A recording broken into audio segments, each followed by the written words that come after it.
Bonjour à tous. Donc, on est vraiment ravis d'accueillir ceux qui ont réussi à braver les intempéries, les grèves, à pied, à cheval et en voiture pour venir ici jusqu'à l'IAP. Il y en a un certain nombre qui viennent même de la Cité des Sciences, ce qui est un petit peu compliqué. Donc, on est vraiment content que vous soyez là.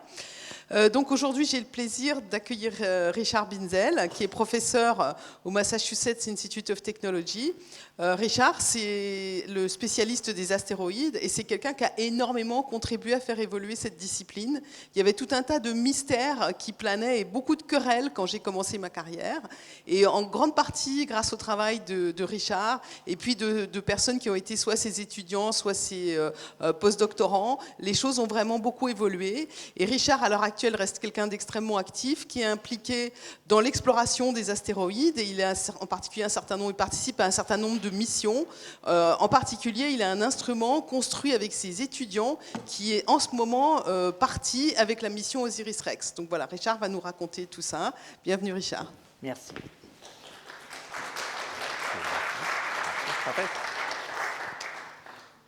Merci Brigitte pour votre introduction.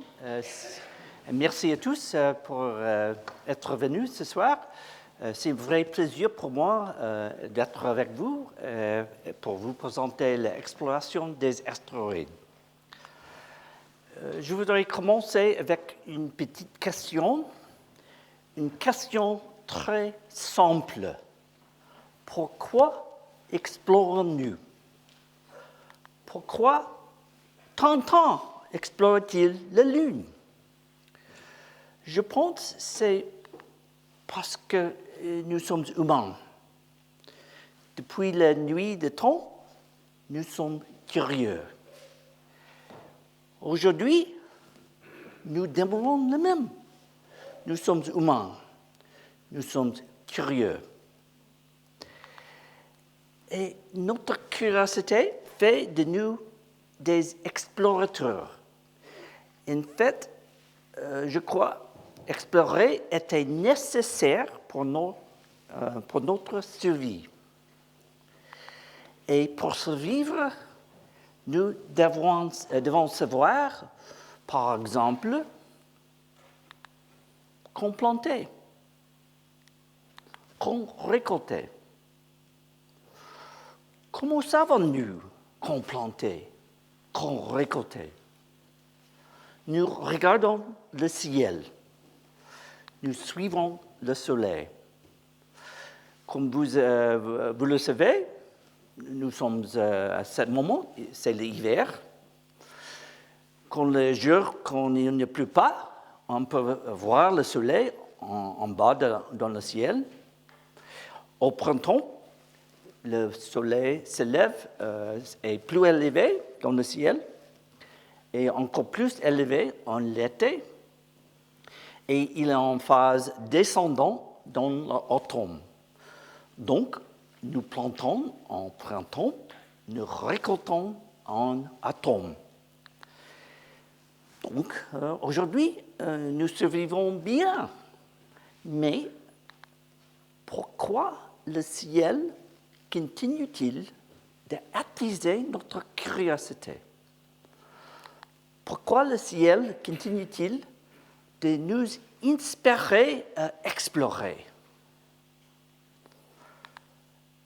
Je pense que l'univers nous appelle.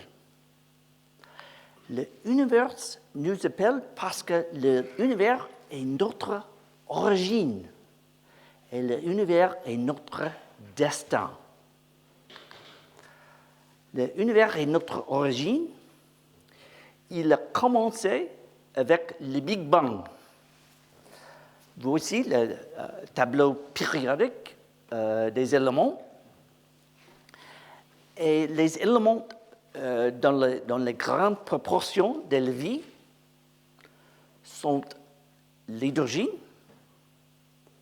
le carbone, l'azote, l'oxygène et le calcium, comme VOS.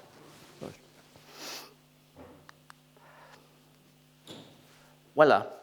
Voici la proportion des éléments chimiques du corps humain en majorité oxygène, carbone, hydrogène, azote, calcium et les autres, bien sûr. Comme je viens de dire, l'univers est notre origine, mais vraiment, parce que les éléments dans les grandes proportions de l'univers sont hydrogène, hélium.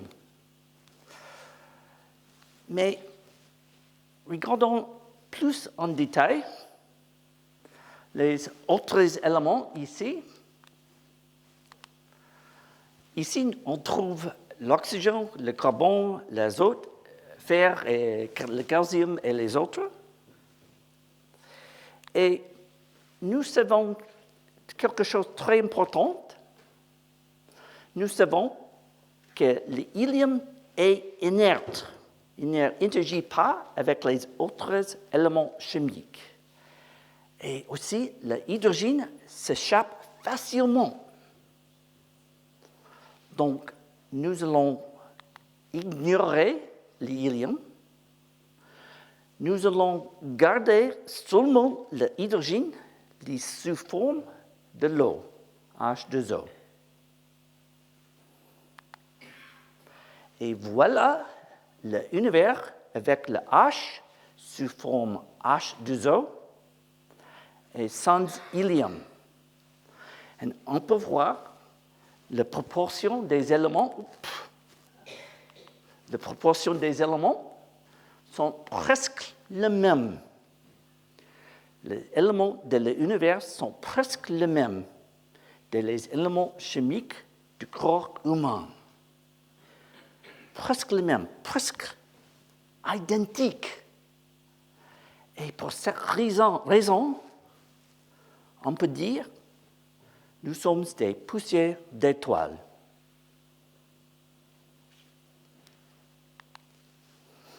Maintenant, regardez d'où viennent les éléments de la vie. L'hydrogène a créé dans le Big Bang. Le carbone, l'azote sont créés au intérieur des étoiles de faible masse par la fusion nucléaire. L'oxygène et le calcium sont créés dans les étoiles massives, encore par fusion nucléaire, tout en intérieur des étoiles. Tout en intérieur des étoiles. Comment échappent-ils les étoiles? Tous les éléments sont à l'intérieur. Comment échappent-ils? À la fin de la vie des étoiles, il y a les explosions massives, les supernovas. Et les supernovas libèrent et diffusent les éléments de l'univers.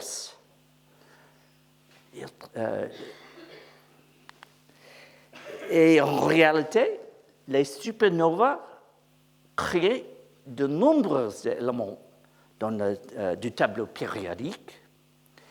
Et quelque chose de très important, c'est on peut voir l'univers créé lui-même, l'élément de la vie. Et en raison de les supernovas, il diffuse les éléments de la vie partout.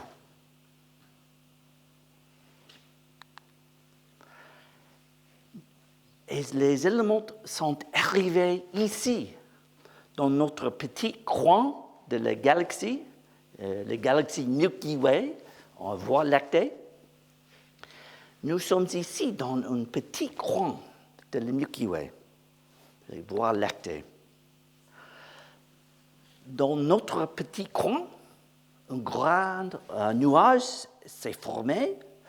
Ce grand nuage de poussière et de gaz s'est effondré et puis contracté. Et un disque protoplanétaire en rotation. Et la matière s'est agglomérée pour former notre système solaire. Et ainsi, former la Terre. On peut voir ici la proportion des éléments chimiques de la Terre. Mais ils ne sont pas les mêmes. Il y a une différence entre les éléments chimiques de la Terre et les éléments chimiques de la vie. Voilà. Donc, nous avons un problème. Si la Terre elle-même n'est pas le même élément que la vie, où pouvons-nous retrouver la chimie exacte de nos origines? Pour cette raison, nous nous tournons vers notre système solaire. Nous sommes ici, dans la Terre. Et entre l'orbite de Mars et Jupiter, ils sont les astéroïdes. Dans la ceinture principale des astéroïdes, entre l'orbite de Mars et Jupiter. Et nous trouvons que le brique élémentaire mène à la formation de notre système solaire existe toujours. Les briques élémentaires sont les astéroïdes.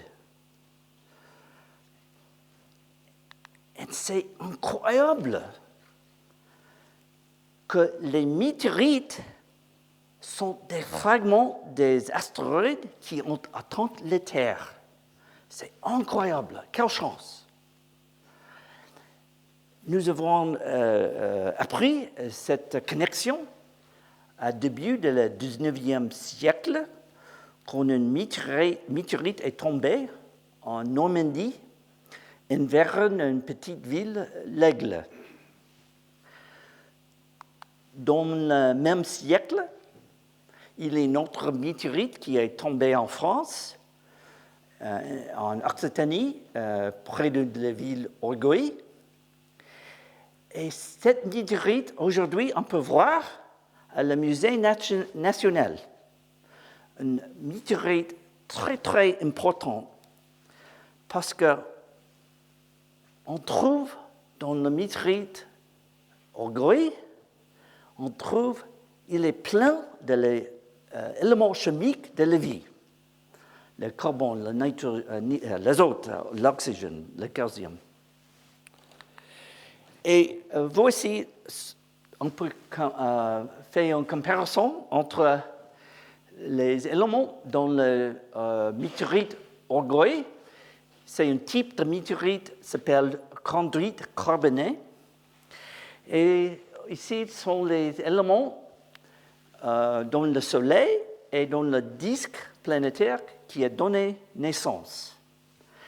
Il y a une vraie correspondance entre les deux. Et donc, les météorites chondrite carbonée, c'est des météorites qui correspondent à la chimie de la vie, le chondrite carbonée, comme Orgueil. Donc, nous étudions les météorites afin de saisir nos origines et nous étudions les astéroïdes qui sont l'origine des météorites. Donc, il y a une grande connexion entre les astéroïdes, les météorites et la chimie de la vie. C'est incroyable. Voilà. Pour cette raison, nous avons deux missions spatiales vers des astéroïdes comme les chondrites carbonés.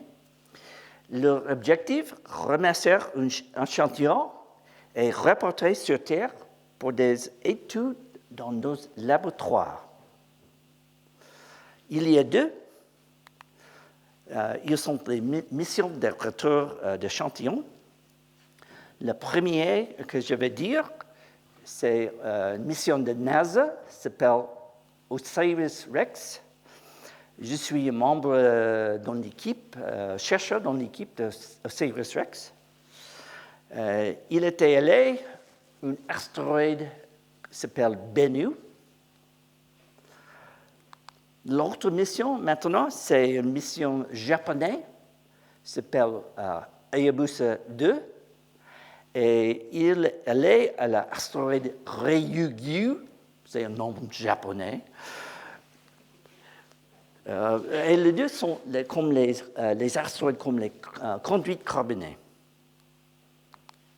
Voilà. Quand l'échantillon revenir à la Terre, on va voir si nous avons trouvé la connexion entre les astéroïdes, les météorites et la chimie de la vie. Hayabusa, l'échantillon de Hayabusa 2 va retourner l'année prochaine, la fin de l'année prochaine, dans le fond de 2020.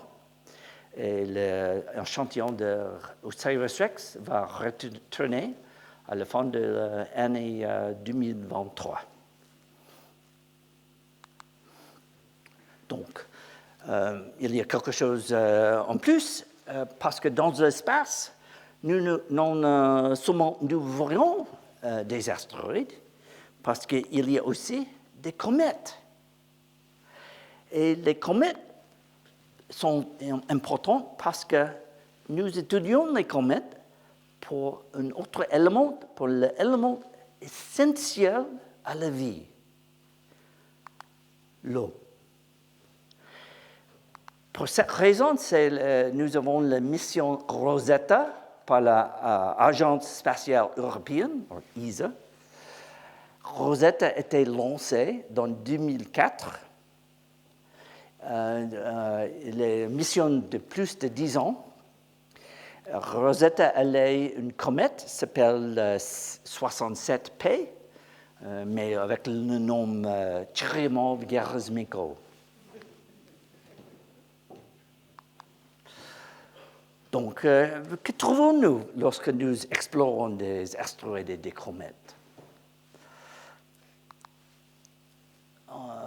En premier, nous trouvons une grande diversité de tailles. Voici les tailles de la Lune. Ici sont les deux astéroïdes plus grands. Les plus grands, le plus gros, c'est Ceres, une taille environ 1000 km, suivi par Vesta, une taille environ 500 km.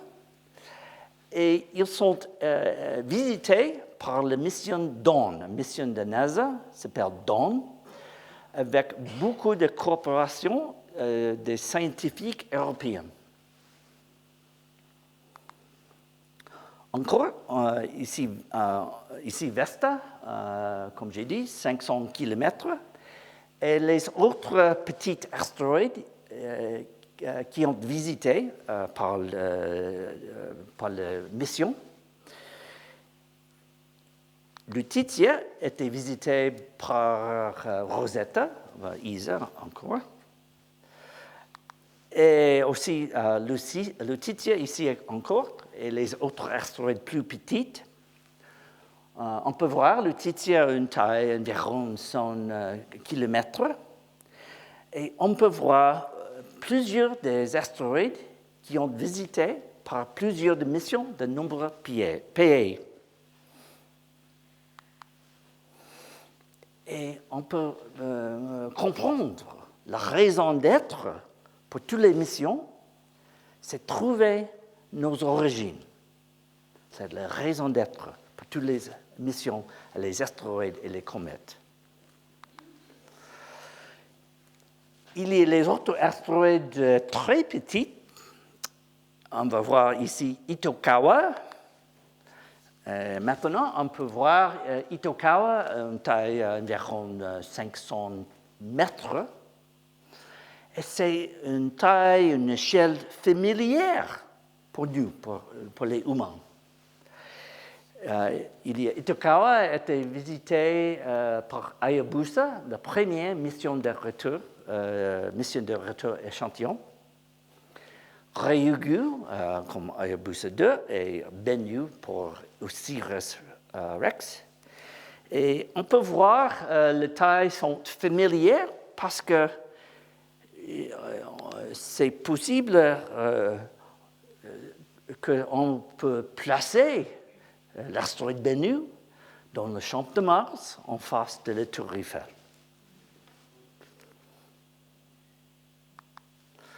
Voilà. Quel mystère demeure non résolu? Beaucoup, en fait. Parce que nous avons une grande diversité des météorites.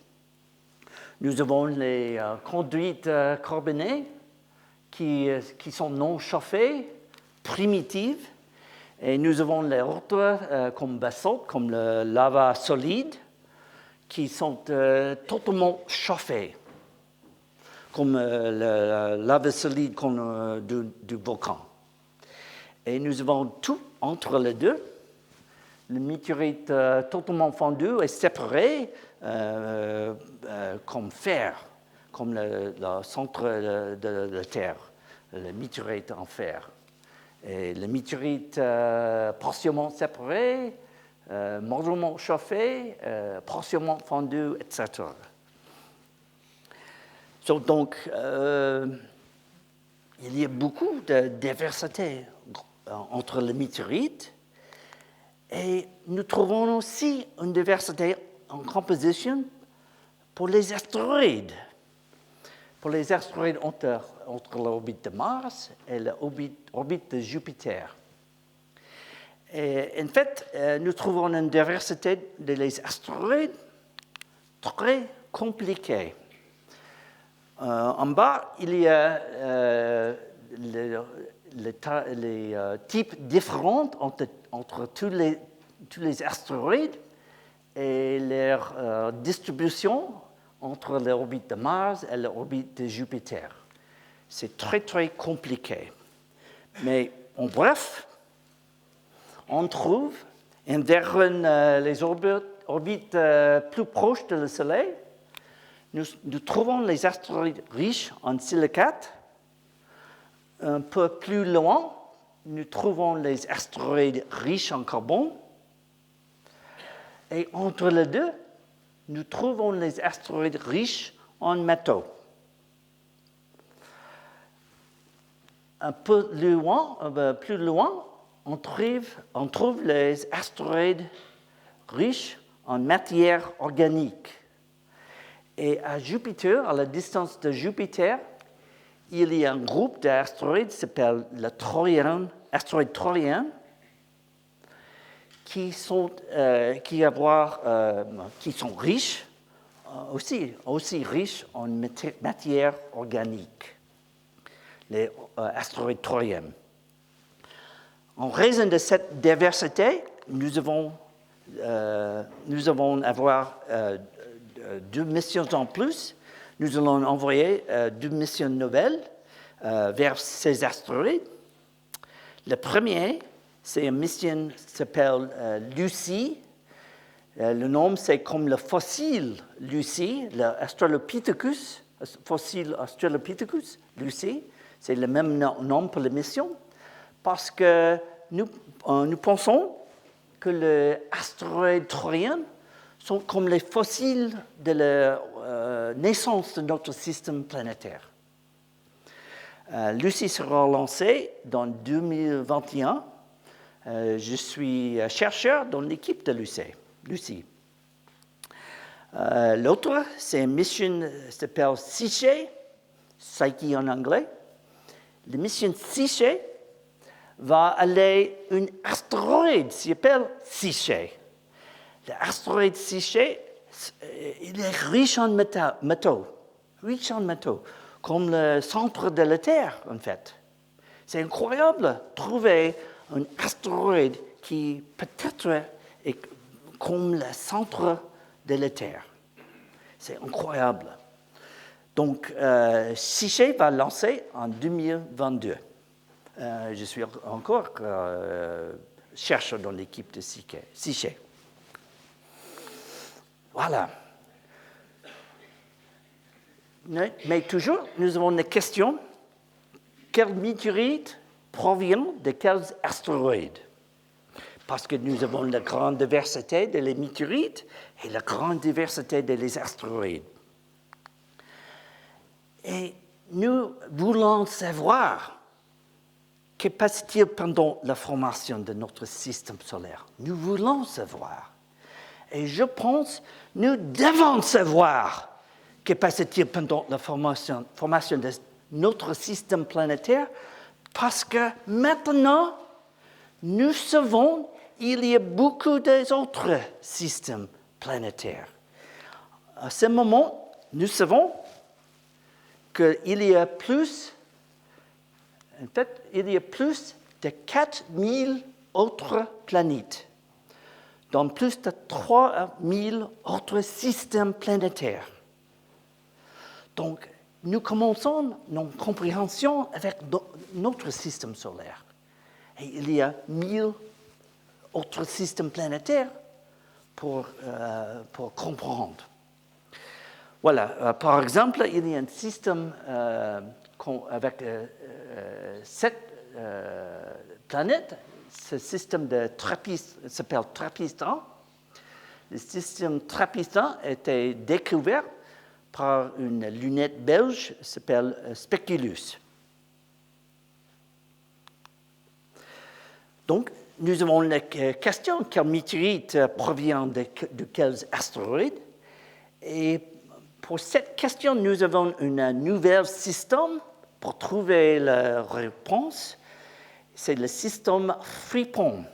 C'est un réseau de caméras, surtout France, qui chaque nuit, pendant toute la nuit, regarde le ciel pour observer la chute de nouvelles météorites.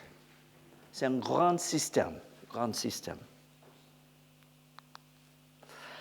Et après il a observé une chute de météorites, il peut trouver d'où il vient. Voilà. Finalement, nous avons une autre question. Avec quelle fréquence les gros astéroïdes impactent-ils la Terre? Il y a un grand météore qui frappait la Terre en Oural dans 2015, près de la ville de Chelyabinsk.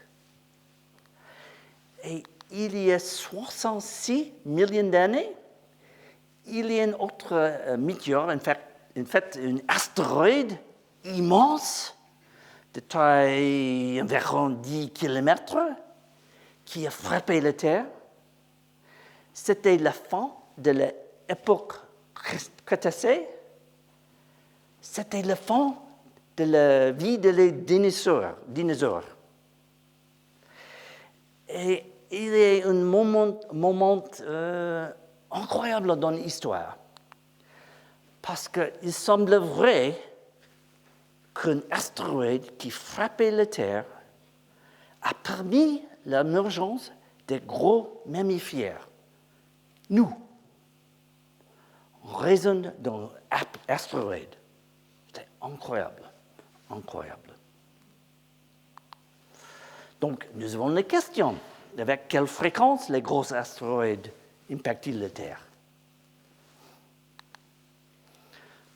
Mais pour répondre à cette question, nous devons étudier les astéroïdes qui traversent l'orbite de la Terre.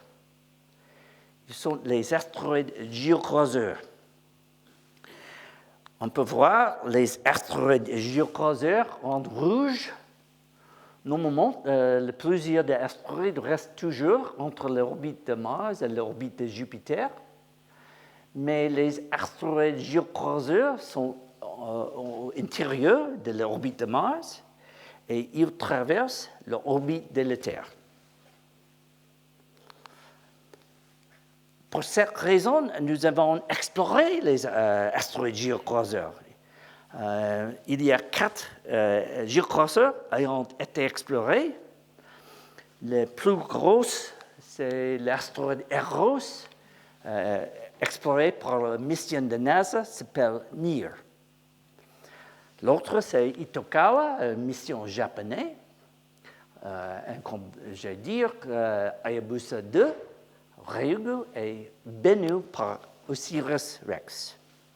Les astéroïdes géocroiseurs.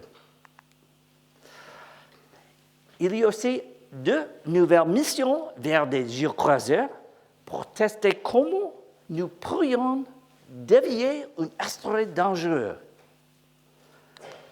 Le premier sont des missions de NASA, s'appelle DART. DART va aller un géocroiseur, le géocroiseur s'appelle Didymos. Avec cet astéroïde a une petite satellite, s'appelle Didi Moon, mais on dit Didi Lune. Et la mission DART va frapper Didi Lune et regarde le déplacement, bougement de l'orbite, le changement de l'orbite de la Didi Moon. DART sera lancé en 2021. L'autre mission, c'est une mission de ESA, s'appelle ERA. ERA va aller Didymos et Didi Lune. Et il va aussi regarder, observer le bougement, le changement de l'orbite et tous les effets de l'impact. Et ERA sera lancé en 2024. En plus, il y a un géocroiseur qui vient nous rendre visite bientôt.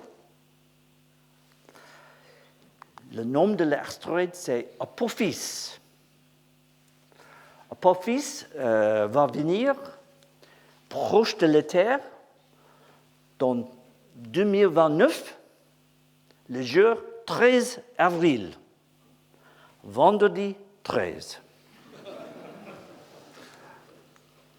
Voici l'orbite de la Lune.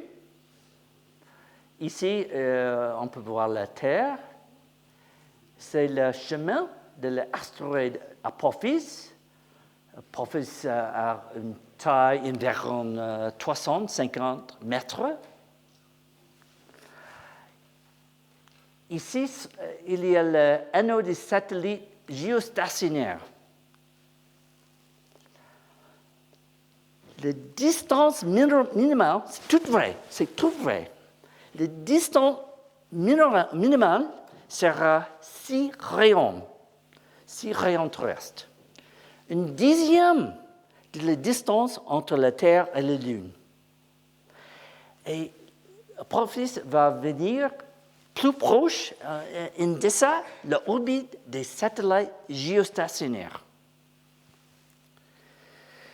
La bonne nouvelle, c'est Apophis reterre la Terre. Je répète, Apophis reterre la Terre. Ouf!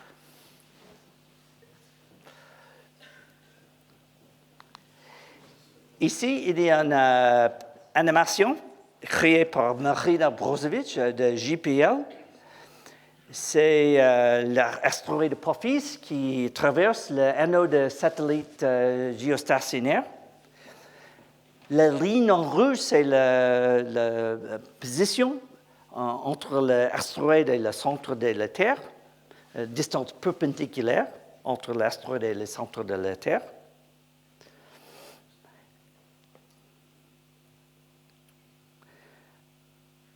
Il y a 1 milliard de personnes qui vont voir cet astéroïde sur les yeux.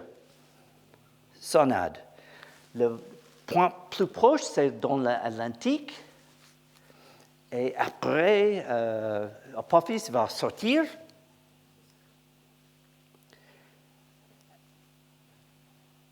Et traverse encore l'anneau des satellites géostationnaires. Donc, nous donner une opportunité unique pour étudier les astéroïdes dangereux. Une opportunité unique pour nous. Voilà, en résumé, la survie de l'humanité dépend de l'exploration et de notre curiosité. L'univers attise notre curiosité parce que l'univers est notre origine. Les astéroïdes et les météorites contiennent les éléments à l'origine de la vie et notre exploration des astéroïdes révèle une grande diversité d'objets et des histoires complexes. Et l'exploration des astéroïdes géocroiseurs peut s'avérer essentielle à notre survie. Enfin, je dis merci pour votre patience avec mon français. Et pour cette raison, je dis muchas gracias. Merci.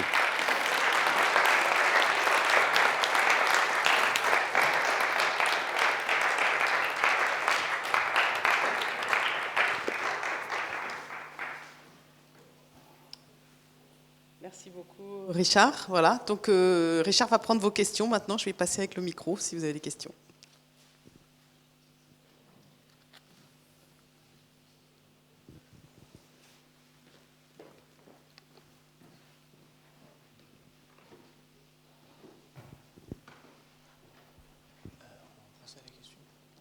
Oui, en français. En français, ça va. Bonjour, déjà merci beaucoup pour la conférence, pour les quelques mots.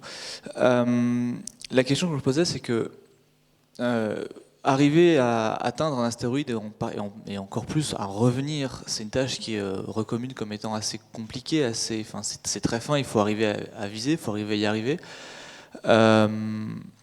Comment est-ce qu'on fait concrètement, autant par le calcul que par la technique d'ailleurs, pour réussir à atteindre un astéroïde avec une sonde ?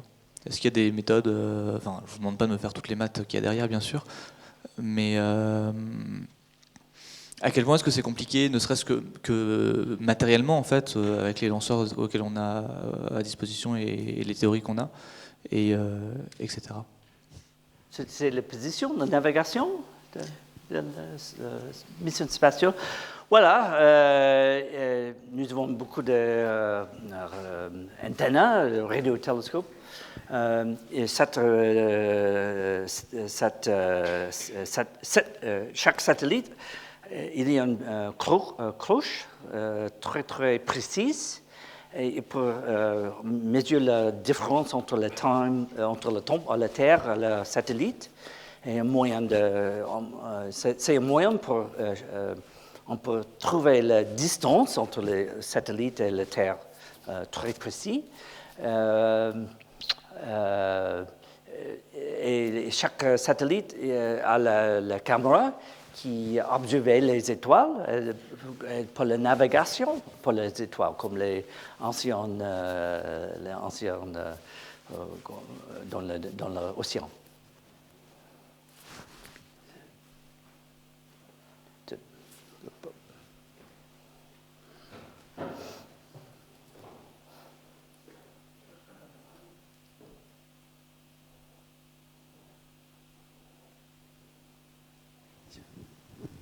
Vous suggérez qu'il y a de la vie peut-être sur les astéroïdes.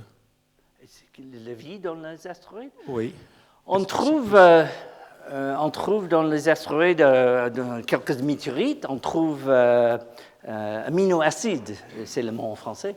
Ce n'est pas vie, mais c'est les ingrédients de la protéine. C'est l'ingrédient de la vie. Donc, il y a la chimie organique dans ces météorites et dans les astéroïdes. Donc, je ne pense pas qu'il y ait la vie dans les astéroïdes, mais les ingrédients pour la Terre, pour notre vie, arrivent par une méthode, c'est peut-être c'est la chimie originale qui arrive par météorite. Ou sur les comètes, est-ce que les comètes aussi. Vie sur les comètes? Les comètes sont très importantes pour l'eau, pour donner nous l'eau. Mais encore, pas la vie, je crois. Je pense que c'est la vie, c'est nécessaire pour la vie avoir une planète avec un climat qui n'a pas changé beaucoup pour beaucoup de temps. C'est compliqué de faire l'origine de la vie. Je pense que les objets ici sont les ingrédients pour les recettes de la vie, mais pas la vie même. Merci. Bonsoir. Est-ce que les comètes se sont formées en même temps que le système solaire au départ? Oui. Les comètes sont formées à le même temps que le système solaire, mais plus loin de le Soleil, dans les températures plus bas. Donc, toutes les choses comme l'eau, on dit les volatiles, sont surgilent. Ils restent surgilent pour tous les temps, pour tout l'âge de le système solaire, plus de 4 000 milliards d'années, environ 4,6 milliards d'années. Merci. Et une seconde question. Quelle est la taille minimale des géocroiseurs qu'on ne peut pas voir au dernier moment et qui pourraient avoir un impact destructeur sur une ville? Oui, c'est une très bonne question. Environ 100 mètres, 140, 150 mètres. C'est la taille pour l'atmosphère de la Terre. Il ne résiste pas. Et s'il frappait la Terre, il y a une grande explosion. Ou s'il frappait l'océan, il y a la tidal wave dans l'océan. Tsunami, ok, le mot japonais. Donc, c'est environ plus de 100 mètres. Nous voyons, s'ils sont très, très proches, 5 mètres, en fait, quelques mètres, en fait. Mais les objets dangereux, c'est environ 100 mètres. Les autres, donnez-nous les météorites. nous les attendons. Bonsoir. Vous avez dit qu'on recherchait de la vie sur les météorites et les comètes parce qu'il y avait des bases aminées semblables à ce qu'on connaît sur Terre. Mais est-ce que vous pensez qu'il est possible que d'autres formes de vie soient basées sur d'autres agencements moléculaires, ne se basent pas forcément sur l'eau, mais sur le méthane ou sur d'autres formes qu'on ne connaît pas sur Terre? Oui, c'est une question de l'autre type de vie, autre forme de vie. Il y a un champ des études qui s'appelle astrobiologie qui posait cette question. Peut-être c'est possible, mais on ne trouve pas dans notre système solaire. Mais c'est une très bonne question.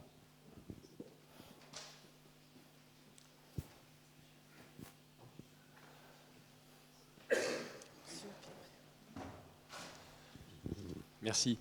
Depuis 4,5 milliards d'années que le Soleil existe, il a dû passer près d'autres étoiles ou d'autres étoiles passer près du Soleil. Oui, c'est ça. Puisque notre Soleil a un nuage de Oort, donc un nuage de débris qui est assez loin du Soleil, on peut supposer que d'autres étoiles possèdent le même type de nuages. Et en passant près du Soleil, est-ce qu'il n'y a pas eu des déstabilisations, des échanges de matériaux? Oui. Est-ce qu'on n'a pas dans notre Soleil, par exemple, des météorites enfin des astéroïdes pardon, qui viendraient d'autres systèmes. Oui, oui. Nous avons trouvé 2 comètes qui viennent des autres systèmes stellaires. Et certainement, il y a beaucoup des anciennes étoiles qui est formées et mortes avant le temps de notre système solaire a commencé. Et donc, il y a le changement tout le temps, comme le chemin de la galaxie change. Après, chaque étoile mort fait les supernovas. Donc, le chemin de notre système solaire, notre système planétaire, dépend d'un moment de le grand nuage est formé. Si j'ai trouvé la réponse correcte. C'était basé sur est-ce que si une étoile passe près du Soleil, son nuage, est-ce que le Soleil a pu capturer? C'est difficile. C'est difficile de capturer les matériaux, matière de notre étoile parce qu'il y a une grande vitesse entre les deux. La gravité n'est pas suffit pour attraper les autres éléments de l'autre étoile. Normalement. Je voulais demander si tous les astéroïdes gravitent autour du Soleil ou s'il y a des astéroïdes qui pourraient avoir des orbites d'assez grande amplitude pour qu'on les ait jamais vus peut-être ou quelque chose comme ça. Et si les astéroïdes qui sont dans notre système solaire ont des orbites constantes ou des trajectoires constantes. Non, l'orbite des astéroïdes change toujours parce que Jupiter est perturbé, l'orbite des astéroïdes. Et c'est la raison que nous avons les géocroiseurs, en fait. Parce que Jupiter est perturbé, quelques orbites tombent en temps, et les orbites changent et viennent au intérieur du système solaire. C'est donc, il change toujours. Et il y a des orbites autres qu'autour des étoiles ou du Soleil Nous ne savons pas. C'est possible, bien sûr, parce que de temps en temps, il y a les astéroïdes et les comètes qui viennent trop proche de Jupiter, et la gravité de Jupiter jette les astéroïdes et les comètes dehors du système solaire. D'accord, merci. You might say a word about Oumuamua. We saw one asteroid coming from further away. La comète... I'm talking of Oumuamua. Oumuamua, c'est un astéroïde ou comète, Oumuamua. Il y a 2 maintenant. Il y a le deuxième, c'est Borisov, ouais. C'est l'autre. Il y a 2. Et pendant les dernières quelques années, c'est incroyable de trouver les objets qui viennent des autres systèmes stellaires, systèmes planétaires. C'est vraiment magnifique, vraiment magnifique.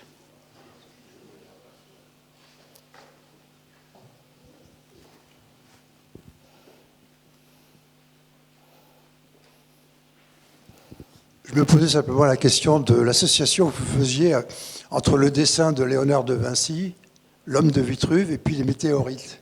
On voit souvent le dessin de Léonard de Vinci. Oui, c'est ça. Alors, quelle signification vous donnez, enfin, quel est le rapport que vous voyez avec les météorites? Qu'est-ce qui vous a conduit à mettre ces petits dessins répartis dans vos schémas? Je vois le dessin de Da Vinci. Da Vinci, parce qu'il est à le Louvre maintenant, mais il est fini. Ce dessin, en principe, on peut voir ce dessin à le Louvre, mais pas maintenant, pas aujourd'hui. Donc, chapeau à Da Vinci. Oui, bonsoir. Une question candide. Oui. Qu'est-ce qu'on appelle une météorite martienne? J'ai vu ça souvent dans des martiens. Il y a des le météorites mot martiennes. Mars. Oui. Il y a, si je comprends la question, il y a des météorites martiens. Nous avons le petit robot sur la surface de Mars qui examine la chimie de la roche à la surface de Mars. Et on trouve la même composition de ces météorites dans le laboratoire que le robot trouve aux surfaces de Mars. Aussi, le robot sur Mars mesure la chimie de le gaz dans l'atmosphère. Et il y a de petits morceaux de gaz dans le météorite.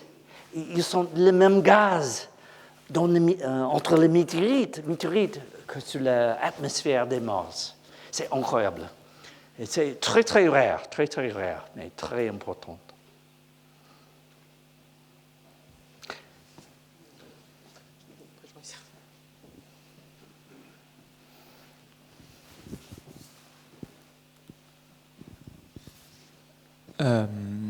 J'avais une autre question par rapport à tout à l'heure. Ça a déjà été un peu mentionné, mais il n'y a pas qu'un seul réservoir d'astéroïdes dans le système solaire. Il y a aussi le nuage de Oort et compagnie. Qu'est-ce qu'on en sait enfin si on sait des choses d'ailleurs, de la composition en termes d'éventuels acides aminés ou autres composants de la vie de ces astéroïdes-là qui sont lointains? Est-ce qu'il y a des choses qui sont prévues en termes d'études ou même de missions, même si ça durerait pour le coup beaucoup de temps en termes d'aller-retour? Enfin, quid du nuage de Oort finalement dans cette recherche de la vie dans les astéroïdes? What do we know about the Oort cloud in terms of life, and do we have missions that are planned, which would be very far? Donc, plus loin dans le système solaire, il y a un grand nuage. C'est le quartier pour les comètes. Et il s'appelle le Oort cloud. Les comètes arrivent,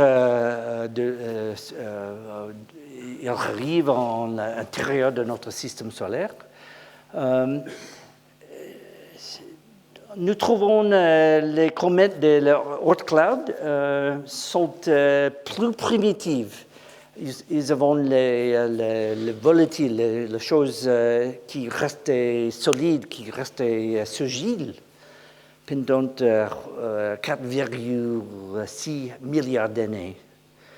Il y a la petite différence entre les astéroïdes de la Oort cloud, les comètes de la Oort cloud et les comètes un peu plus proches.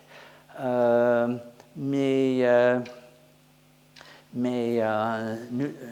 nous envions avoir une mission de retour les échantillons de une comète comme ça, mais pas encore.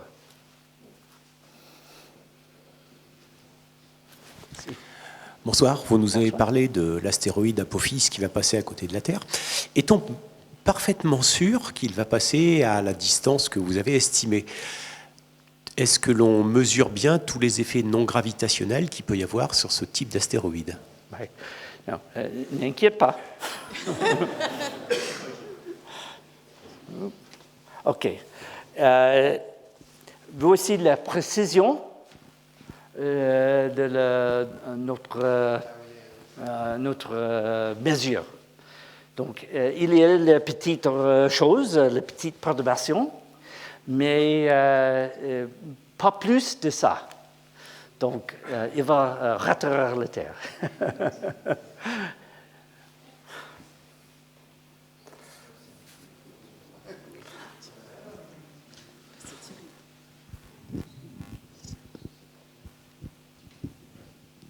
Et bien sûr, Apophis repassera après, oui, à proximité de la Terre. Il va revenir après 2029, dans 2036. 2036, mais là, bien sûr, on connaît moins bien l'orbite. Oui, oui. Donc, il va ratterrir la Terre dans 2036, mais après quelques siècles, on n'est pas sûr. Nous sommes sûrs, pendant 7 siècles, peut-être quelques siècles en plus, mais pour quelques mille années, on n'est pas sûr. Quelle chance. Oui, c'est important nous connaissons ces astéroïdes. C'est important. Pardon. Il existe des météorites donc, trouvés qui proviennent de comètes? Ah non. On sait pas. Quelle bonne question. Est-ce qu'il y a les météorites qui proviennent de comètes? On n'est pas sûr. Peut-être Brigitte? On n'a pas de météorites. On est à peu près certain qu'on n'a pas de morceaux de comètes en météorites. Mais en micrométéorites, en revanche, il y a une population de micrométéorites qui ressemble à aucune autre météorite, qui sont ultra riches en carbone. On les appelle les ultracarbonés. Et ça, on est sûr à 99% que c'est des morceaux de comètes. C'est des objets qui survivent pas à l'entrée dans l'atmosphère, en fait, donc qui arrivent sous forme de petits grains. Elle est un vrai expert. Parfait.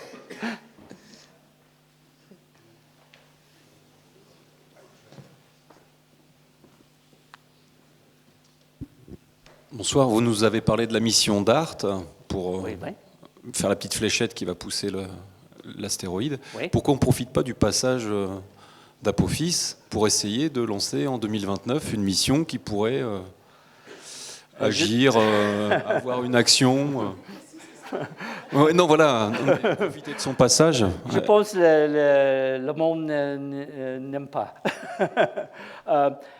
Je pense que pour Apophis, c'est une opportunité parce qu'il va venir très très proche pour tous les instruments de la Terre, observer cet astéroïde, peut-être quelques petites navettes va attendre, comme le paparazzi va attendre Apophis.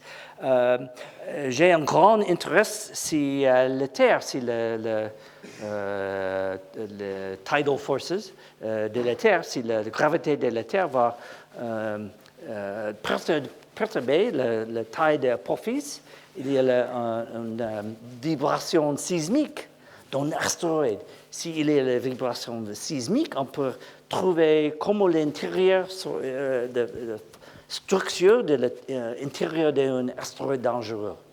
Donc, pour cette raison, je pense que c'est une grande opportunité pour la science, pour comprendre les astéroïdes dangereux.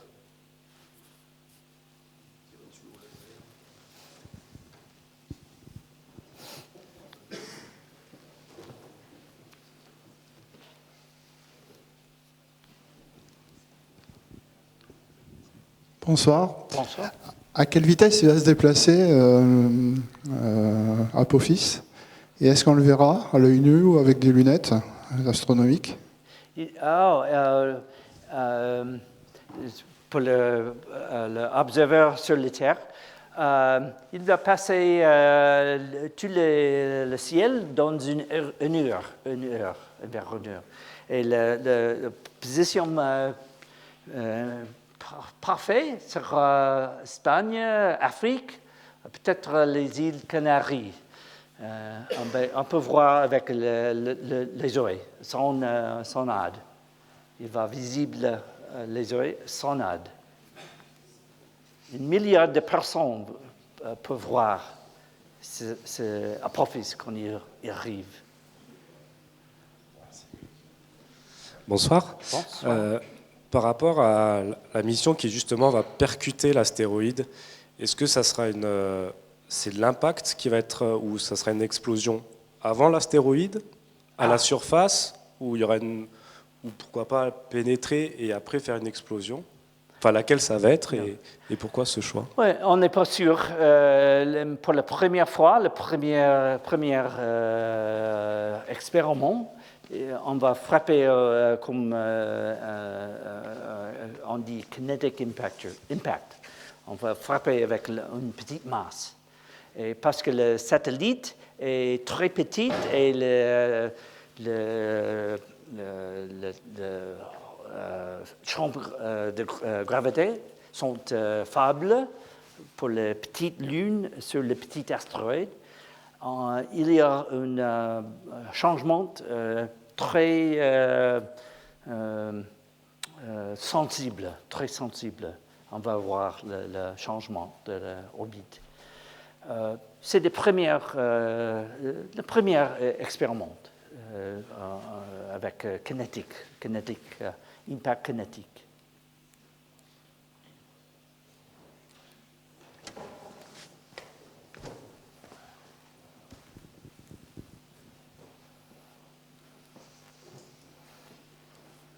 Merci. Pardon, pour Apophis, est-ce que l'on pourra mesurer son influence au niveau des marées, par exemple? Au passage.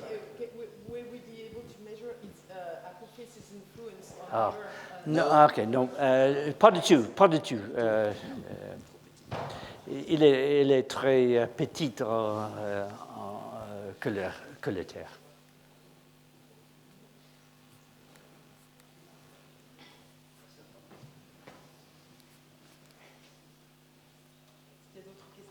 Pardon, est-ce qu'il y a d'autres questions?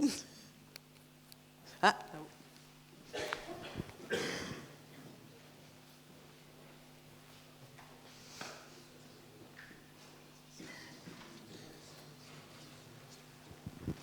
Oui, il y a une chose que vous avez dite tout à l'heure, c'est qu'en fait, au moment du Big Bang, il n'y avait que de l'hydrogène après. Et ça m'a un peu surpris. Donc ça veut dire qu'en fait, juste après le Big Bang, il n'y avait que de l'hydrogène, et qu'après, ce sont uniquement des étoiles qui se sont formées et qui ont créé les autres éléments. C'est bien ça? Oui. Donc, si je comprends, je vais essayer. Les étoiles, au intérieur, par fusion nucléaire, peuvent créer tous les éléments jusqu'à fer. Et après fer, les éléments sont créés par les supernovas. À l'origine, il n'y avait que de l'hydrogène. There was only hydrogen after the Big Bang. Hydrogène et l'hélium aussi.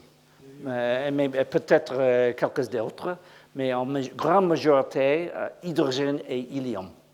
Plus de 96-97% hydrogène. 1%, 2% hélium après le Big Bang.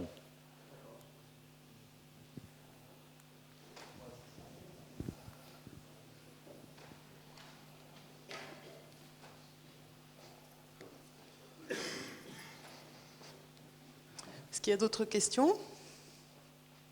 Non, ben, je crois qu'on peut remercier Richard pour cette super conférence.